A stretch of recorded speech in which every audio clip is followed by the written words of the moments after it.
Welcome to the first Cineverm introduction video. My name is Chicken Lump, and with me is the Honorable Anthony Renteria. Hi. Just gonna talk about ourselves. This is... Wait, yeah. Fucked it up. Yeah, we cuss in this channel. It's not a PG-13 or under. Yeah. Rated R. Yeah. So, I guess, basically... Well, this is the official? Yeah, okay. Well, Just gonna introduce ourselves, no? Oh, yeah. So, yeah, you already heard my name. Basically, what we wanted the Cineverm podcast to be was like a really deep discussion into films, mainly spoiler discussions, because it's kind of hard for us to do reviews and not spoil anything. And I feel like most review channels or podcasts, they go the non-spoiler route, and you can only talk about things in general. And for me, like, I'm a aspiring filmmaker and writer, so Yes. I really like piecing things apart and understanding why someone did something, or if someone would have done something different, or like just breaking down the techniques and forms. Yeah. And the execution of everything. Yeah. And I feel like that's a lot easier when you can just talk about literally specific things in the movie. So anything and everything. Yeah. So by that I mean our spoilers are probably like 2 hours long, hour to 2 hours long discussions about. Yes. Usually we stay on topic, but sometimes we don't. About bullshit. I'm just kidding. Yeah. And then our reviews tend to be really short because we record our spoilers first, so we get all our hypeness out and all our thoughts, and then by the time we get to reviews, we're kind of bored.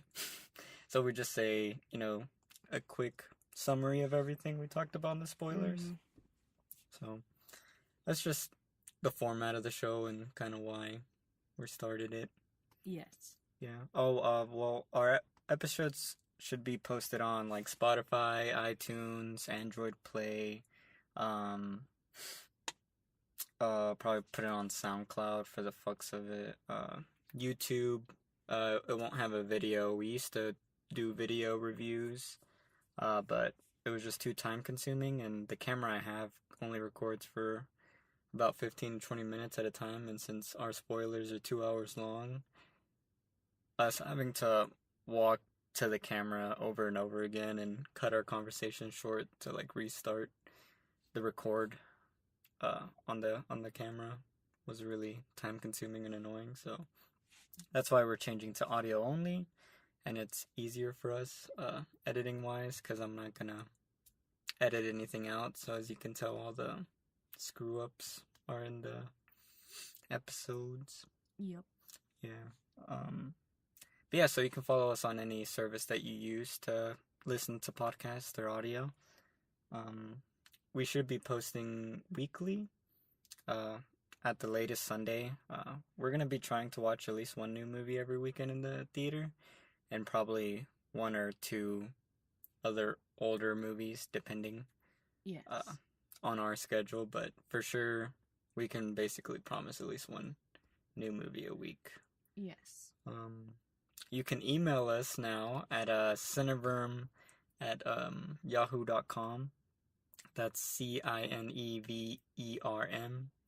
at Yahoo. So you can email us questions. You can email us your reviews of movies or your ideas, or if you don't agree with something we said, or you do agree with something we said, or you have any opinion. If you have a cool joke you want to share. Oh, yeah. If you have any jokes. And then if we get a lot of responses for certain movies, we can do like a post-mortem episode where we'll, go through the community submissions or whatever that people submit, and we'll just do a whole channel, reading out what y'all comment in the emails. Or if y'all want to send audio clips, if you send me audio clips in the email, I can compile them together and we can all hear everyone's opinions. Yes. Because that would be cool. I'm trying to the main purpose of this podcast is to get people more open-minded into film, and to break it down for themselves to see why they like or don't like something, and trying to expose people to different films. So we're gonna be trying to watch a lot of indie movies, foreign films, animated movies, stuff that Yes. a lot of people don't talk about because most of Holly, Japanese, yeah, Korean, South oh yeah. Korean. I don't know what would be a good intro topic. I guess we can talk about some of our favorite movies. Yes. Like, what is our style or like our tastes? All right. What's your favorite color? Favorite color. Oh, that would be cool. You just be like, okay. So my favorite color is purple. Any shade of purple. It's a beautiful color. I love grapes. My favorite all-time movies, I can quote almost every single line, play by play, 100%, is Nacho Libre and the SpongeBob movie where they get King Neptune's crown back. Love that movie. Other movies that I really like, but I can't really quote them because I haven't rewatched them as an adult, are The Iron Giant. That's my favorite movie of all time. And what was it? What else? Oh, favorite TV show. Cartoon. SpongeBob SquarePants. And Courage the Cowardly Dog. Boom. Those are my favorite. Yeah. What else? I have 10 cats. Not an exaggeration. I rescued them from my neighborhood. So, yeah, I have 10 cats. I saved them. Yeah. What are some things you don't like in movies? I don't know. I think it would be just cheesiness. I can tell you what type of characters I don't like. Which ones? Characters that are very, very dumb. Like Bob's Burgers, like Gene. I don't like Gene at all. Yeah. Or like I can deal with a Dwight, and I can deal with a Pam. And also, what's the boss's name? I forgot. All right, Steve Carell's. Yeah, but Steve Carell's character in The Office. I can deal with all those, but a Gene, it just makes my skin crawl. Okay. I cannot. Interesting. Yeah. Do you have any favorite directors that you know by name? Well, recently I really got to know a lot of people by name. When before this year I didn't know anyone's name. But I can say that the movies that impressed me the most were, at least this year, were Roma, definitely. And The Shape of Water. So Alfonso Cuarón and Guillermo del Toro. And also like the Split movie, but I think that's more because of the actor in it, not necessarily the director. Yeah. But yeah. Okay, cool. Yep. Well, I guess. Oh yeah, my favorite actor. Oh yeah. Okay, who's my favorite actor? Joaquin Phoenix. Wait, is that his name? The guy from You Were Never Really Here? No, that's Tom Hardy. Tom Hardy is my favorite actor. He's my favorite actor. Okay. Yeah. Dope. Point blank, like from the second I saw him in one of the boxing movies, Warrior, he became my favorite actor. And then also I really do like Joaquin Phoenix, actually, because he's such a versatile person. But yeah, I mean, I've always liked what's his name? Will Smith? No. Well, yeah, Will Smith, but he's not like my favorite. He's like a classic. Yeah. But my favorite is, what's his name? He's handsome. He's known because he's handsome. Fight Club. Oh, Brad Pitt's? Yeah, Brad Pitt's. I had like a mini crush when I saw him in the Titanic because he was young and he didn't look at anything. Titanic is Leonardo DiCaprio. Like Leonardo DiCaprio in the Titanic, but I like Brad Pitt because of Fight Club. I meant to say Fight Club, but I said Titanic. You had one of those. I had a brain fart. What was that thing that happened the other day where you're like, it's the 16th, and then Jack was like, it's the 18th. Damn. Today's Friday, right? No, it's Tuesday. Like, what the heck? I love Brad Pitt in the Titanic. Oh, gosh. But yeah, Brad Pitt. Okay. Yeah. Oh, you mean Leonardo DiCaprio? No, I meant Brad Pitt from Fight Club. Oh, okay, not... Yeah. Okay. But I did like Leonardo, his age and what he looked like. In Titanic. Okay. Yeah. Well, you can ask me some of the same questions so I can... Alright. What's your favorite ice cream flavor? Oh, cookies and cream. What is the first thing that you notice in movies? First thing I notice? Yeah. Like the first thing that you think about when a movie starts. The music or lack of music. That's the first thing where I'm like, ooh. Like if there's no sound, if there's a sound, how the sound sounds like. Or if there's a score, how the score sounds like. That's usually the first thing. Or if there's like a piece of dialogue or something. I like movies that start kind of uniquely. Or they start very strangely. Yeah. So like First Reformed, it was dead silent. And it was just that slow crawl towards the church. I was like, oh my god. Like, I already love the movie and I don't even know what the fuck. Or like, what's another? I don't know. There's a lot of movies that have really interesting intros. Okay, so what is a type of character that you would say you don't like? Personally, that you don't like? In films or? Yes. Of the type of character that's in a movie that I don't like. So it's not... I don't know. I don't dislike any type of character. Alright, next question. But I will say, I don't like it when a character is written badly. So, like how you're saying, like a Gene or whatever. Yeah. I don't mind that. I like ignorant people. You like them? Well, it's fun to watch an ignorant character because you never know what's going to happen. Oh, or how they're going to grow. Or how they'll fuck everything up. No, that's what I don't like. It gives me anxiety. That's what I love. I love chaos. No, I don't know. But in real life, you don't like chaos. I know, but I like seeing I like seeing my fears on display. There's a movie about someone drowning. Best movie of the year. That's a good phrase.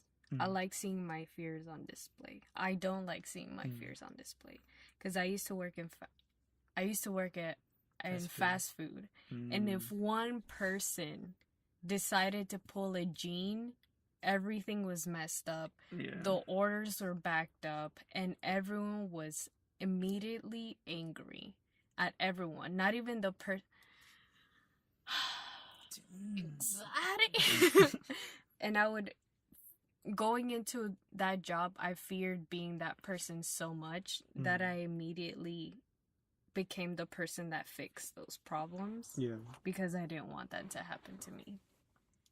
Wow. Yeah, like if my homie to my left is messing up, I stepped in and was like, I can do it, even if I had to do double work.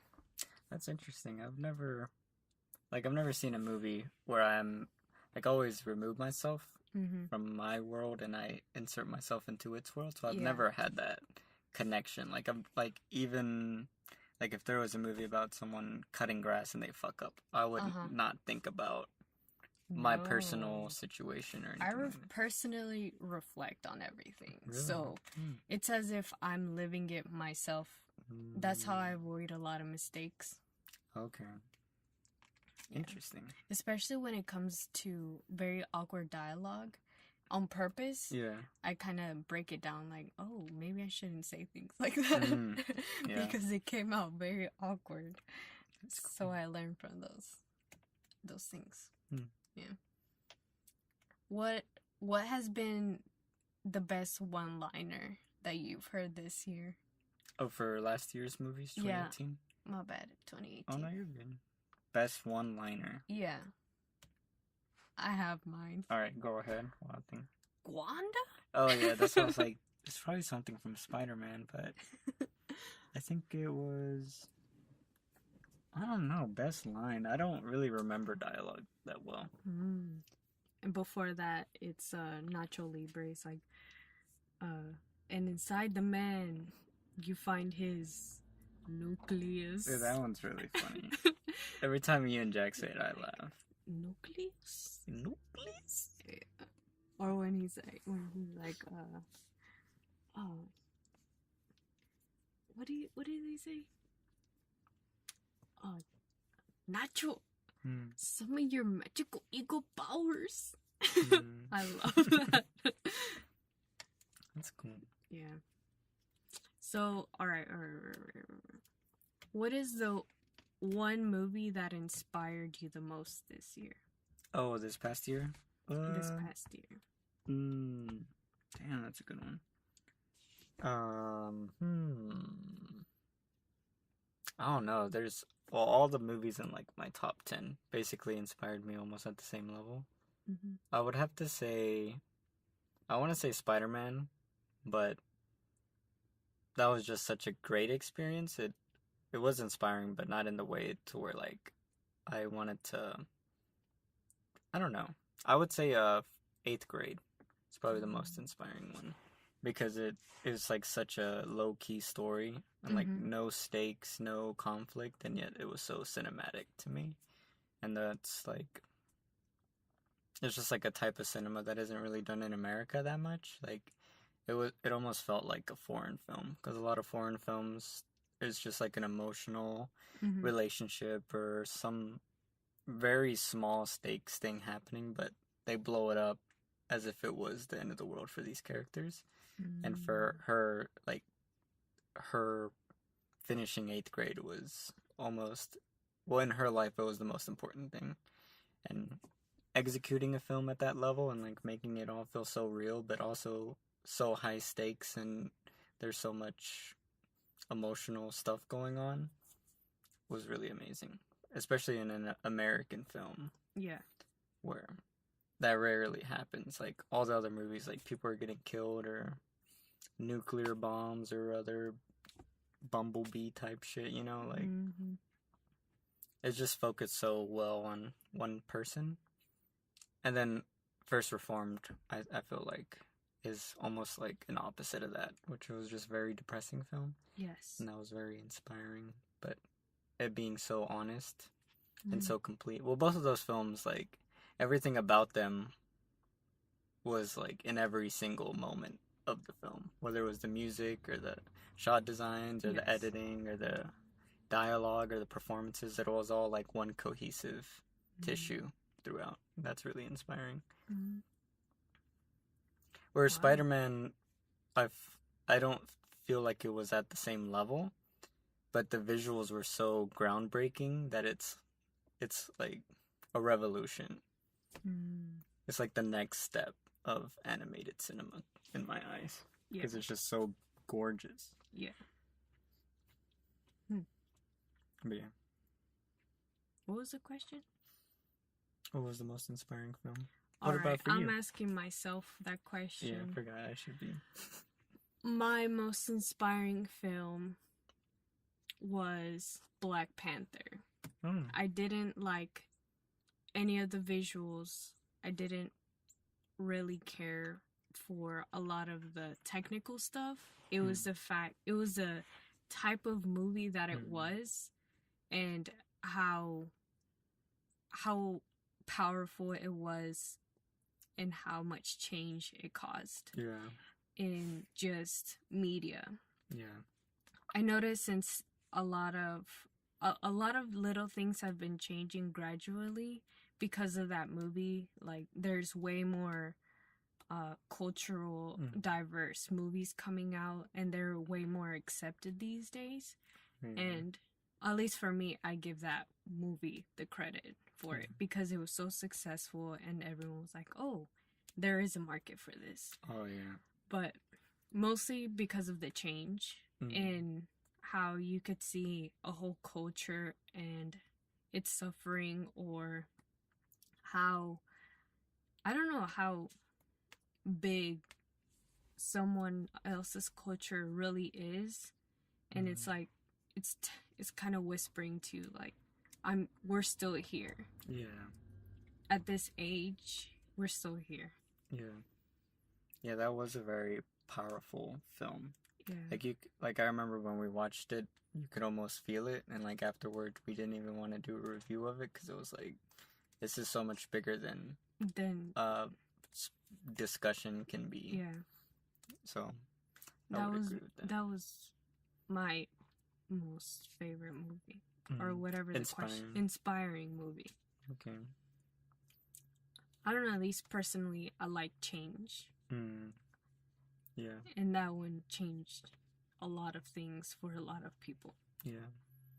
And I feel like on that same note, Crazy Rich Asians was the same type of thing. On a like lower level, but it was still stupid successful for such a, like, it's such a cliche genre too. Like, Black Panther at least had the superhero thing going for it, and it rose to that pedestal. But Crazy Rich Asians, like, Asians are barely in any American films. Like, that was the first all Asian cast, and I don't know the exact number, but more than 5 years. I want to say like almost 20 years or some shit. I don't know. Yeah. But multiple years of not a single all Asian cast film releasing wide. Yes. Period. Like, that's stupid. But the fact that film was so crazily successful, and it was so, like, it's a romantic comedy, which was supposedly a dying genre in Hollywood. Like, most films that are romantic comedies don't make over like 20-30 million, and it went way over 100. So it's like shocking. Yeah. And it was, I felt the same thing, because there were so many Asian people and just other people who love Asian culture that were just buying out theaters for people to watch it and stuff like that. And it was such a fun movie too. Oh, and it was so lighthearted, and it just went for it. And that's really awesome, because I feel like that's something I've always, like, why isn't there more Asians in films? Because that's one of the people that I feel like is so underrepresented in film. And, like, I mean, every, minority is, like, underrepresented, but I feel like most movies that I watch that I had seen before with Asians, they're so, like, forced into a stereotype that it's even offensive to me, because every Asian's, like, short and then nerdy, or they, like, it's just, like, the most stupidest racist generic character. In every movie, there's just that one Asian guy that's like that. Yeah. And having this movie where they're all millionaires, rich, fancy, it's really cool how it kind of broke all those stereotypes and made it successful. Yes. So that was cool. So hopefully there's a lot more Asian movies as well. Yep. So I have another question. Yeah. Was there a movie that made you mad this year? Oh, yes, tons. Basically all my... Well, alright. Next. Alright. Bird Box. Pissed. Our Bird review Box. is coming. Yeah. What is Bird Box? The one with Baby Mama. Oh. Bird Box, Netflix, Sandra Bullock. But that made you angry? Yes, because it had so much reviews? potential. Oh. That's what makes me angry, is when I watch a film with so much potential and then I feel like it's almost wasted, or something that's so hyped up and then it feels so fake to me. Well, your expectations going into it were very high. Like, in all honesty, like, well, I don't know, yeah. There's hate is a strong word. Okay. Disliked. I don't think there was a film that I actually hated.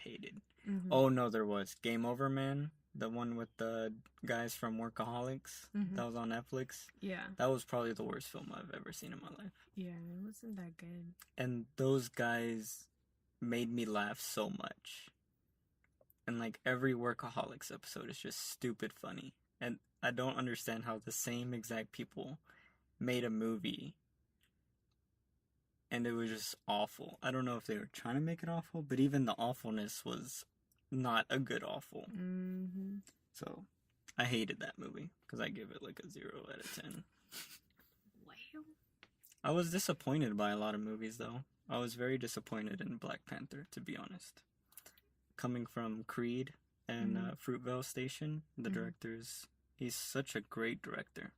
And like Creed was so powerful for me, like just seeing his camera work and him tackling that rocky character, but as Creed, and really diving into it, felt really great. And I was just disappointed by Black Panther because it felt, I don't think it was the director's fault. It just felt like it was such a massive thing and there were so many forces pushing it in directions. Like it felt, it had some of the generic stuff that Marvel movies do, like, oh, we have to have all these characters and we have to set up all these characters and we have to finish this backstory line from another movie. There was so much wasted time in it that really got to me. And it really frustrated me because the villain is so well written that it almost feels like he wasn't used as much as he could have been. Or it felt like the movie had the elements of being like the Dark Knight level movie where the antagonist and the protagonist are mirrored reflections in a very dark way. And I just imagine how powerful that could have been if they refocused the movie and it was just Killmonger and the Black Panther guy. Yeah. Like, it was their story, hand in hand, and it was just black and white, them clashing, not only physically, but their ideals. And, like, there are those elements in that movie, but there's also so much other stuff going on that it feels, I don't know. And I was just disappointed directing-wise, because he did such great visual stuff with Creed. I was like, bro, $100 million budget, dude, this guy's gonna make some crazy ass shit for Marvel. Because he's like, Marvel doesn't really have any directors that are really pure like visual artists that I would consider that make very interesting Michael Bay, like cinematic designs and stuff. Like I think the guy that made Thor Ragnarok, Taika Waititi, or I've mispronounced his name. I don't know. Thor Ragnarok director. Yes. That's probably like one of the most beautiful Marvel movies. Just like there's so many frames of that film that is just so colorful and vibrant, and it pops, and it's just gorgeous shot designs and motions and action and stuff. Yes.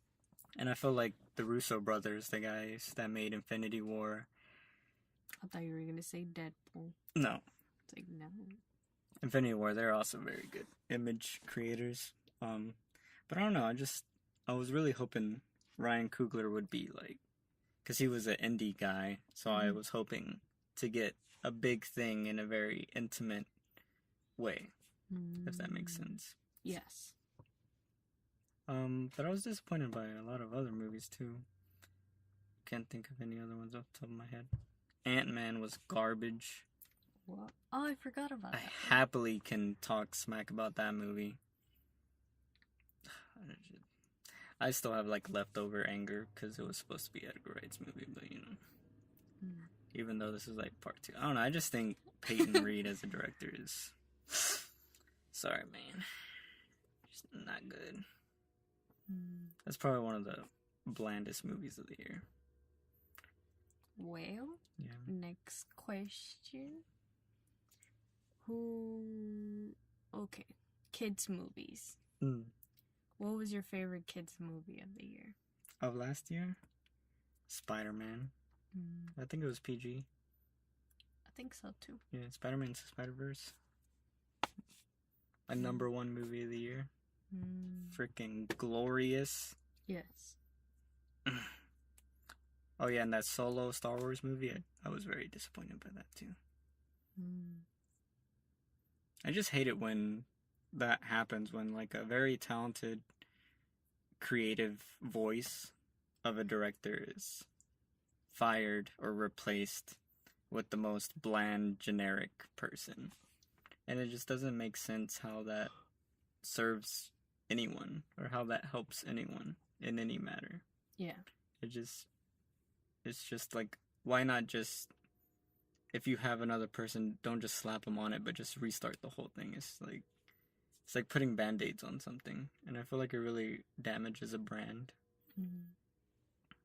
So I hope that stops, but it probably won't. But, yeah.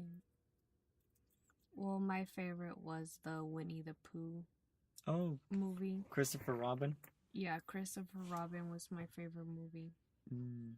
It made so little sense why I loved it so much when I first watched it.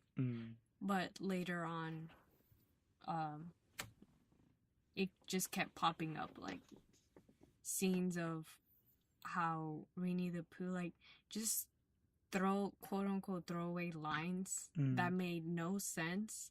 And then, like I said, I'm like a super reflective person, so later it would come up in a situation I was like, whoa, what would Winnie the Pooh do in this situation? And it was equal to what the answer would be if I asked, what if I went into the 7 Habits and got an answer? And it was what Winnie the Pooh would do. Yeah. He's like a 7 Habits god. He's like a fucking master. Yeah. But yeah. And I really hated all the smack that everyone was talking, like, this movie's too dark, and Winnie the Pooh just says dumb stuff, and all, and like, what Winnie the Pooh says is so basic, yet so deep. It only makes sense to the level of open-mindedness you are. And it's so insane thinking how you can write something like that. And I've never experienced Winnie the Pooh before that movie, so it was like a revelation of who that character is. Yeah. I've never seen Winnie the Pooh before then, aside from drawings. Yeah. But yeah, I think that would be my favorite kids movie. Well, it started raining, so if it's really loud, we apologize, but we're gonna keep it rolling, you know what I'm saying? Tornado sirens. Yeah, there's a tornado warning, but you know, we're gonna go. Oh my god! Follow us on Instagram and like my Snapchat posts. Well, another kids movie that I really liked was Paddington 2. I thought that was one of the best directed kids films I've ever seen. Live action kids film. Such a beautiful film. Oh, and I don't know if it was count as a kids film. I think it was PG-13. Isle of Dogs? Yeah, it was PG-13. Isle of Dogs was the most shocking. I've never been more shocked in my life than when they were on carts on a zip line, and on the top there's a clear. Oh yeah, spoiler. Skip forward. There's a clear sign that says, the top zip line, you're safe. The bottom zip line, it says disintegration or something. And then the main characters are on top. And the whole gang of other dogs, it's like 5 dogs, is at the bottom. And they just go into it like nothing is happening. And they don't go into detail. Like, they just let you hang there. Like, for like 30 minutes. Yes, like they are dead. Yeah. And I have never been more shocked than at that moment. That was brilliantly edited film. Like, it was so I was so not used to that kind of editing. Yes. Like having that lead and then no resolution. And then you're like, it almost distracted me to a point because I just kept thinking back, like, they just killed like 5 of their characters and like nothing. Like nothing. Yeah. Ooh, I would say the greatest scene for suspense was in this very quiet movie. What was it? Quiet Place. A Quiet Place, where Miss, I forgot her name, but she's pregnant. Oh, another spoiler. Okay, if you haven't this seen is all spoilers. We should just put in the title like spoilers. Okay, whatever. Yeah, no. Anyways. Oh, fuck you, then. I'm just kidding. But yeah, when she's going down the stairs and before then you notice that there is a nail. Oh yeah. That's just a wreck. And she goes up the stairs, she comes down.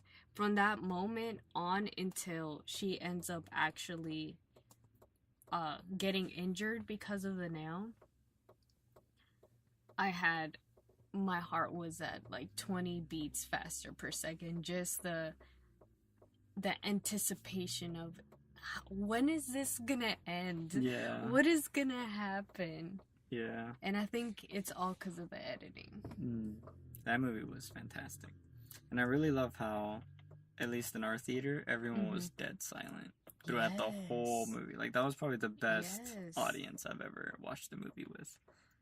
And it was full. Like, we were in that horrible, like, front seats with our necks all crooked.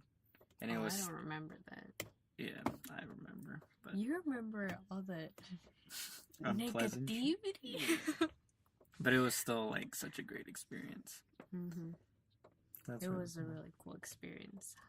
Just in general, watching a movie where it's all quiet, it's very amazing. Yeah. Or even a black and white movie. I haven't seen a black and white movie since I was little. And my mom used to watch those old Mexican films with like rancheros and stuff like that. Yeah. And it'd be like love triangles or whatever. But the point is that they were all black and white and all fuzzy and stuff. And this was since then, which is my childhood, have I seen a black and white film. Yeah. And it was amazing. Yeah. I would agree with that. It was so beautiful. And it was so awesome how after like 30 minutes, you forget it's in black and white. Yeah. And it just feels like that's how the world looks. It was so weird. The movie ended and I'm like, oh shit, everything's colorful. Color? Yeah. I really like that.